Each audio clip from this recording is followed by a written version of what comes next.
বাবাজি আসল ঘটনা হলো কি, আমার ম্যাডাম পালায় যাওয়ার পর আবার ফিরে আসছে তার ভুল বুঝতে পারে। এখন তো তার বিষয় সম্পত্তি ফেরত দেওয়াই যায়। হ্যাঁ, আমি কাজ সব রেডি করে রাখছি, আপনি ওখানে সই স্বাক্ষর দিবেন, আর কিছুই না। আমরা কি গাছ বলদ মনে হয়? আমি আমার সম্পত্তি হারে কি লেগে লিখা দিব? কিন্নের বাচ্চা, তুই ভালোই ভালো আমার সম্পত্তি আমাকে ফেরত দিবি কিনা বল। সাইমা, তুই ওর সাথে এমন ব্যবহার করছিস কেন? ওর তো কোনো দোষ নাই।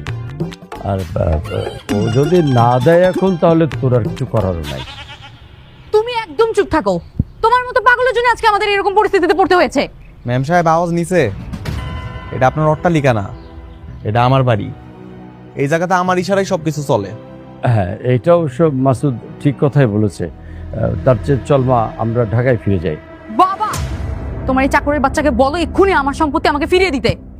বলে কোনো লাভ হবে না, তাও বলে দেখছি। মাসুদ বাবা, আমি জানি এখন তোমারই সব, আমার কিছু করার নাই। তারপরে আমি তোমাকে যদি বলি যে জমিগুলো ফিরিয়ে দাও, তাহলে কি দেবে?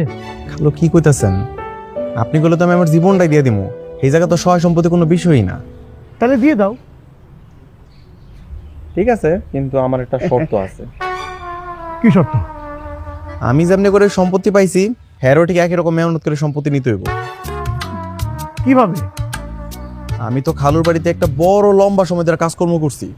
হ্যারো এখন আমার বাড়িতে কাজের মায়া থাকতে হইব, কাজকর্ম করতে হইব। তাইলে আমি সহায় সম্পত্তি হ্যার নামে লিখা দিবা পারি, এছাড়া দিব না।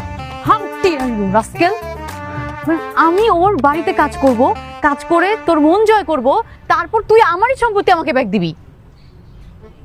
মাগো, উত্তম প্রশ্ন।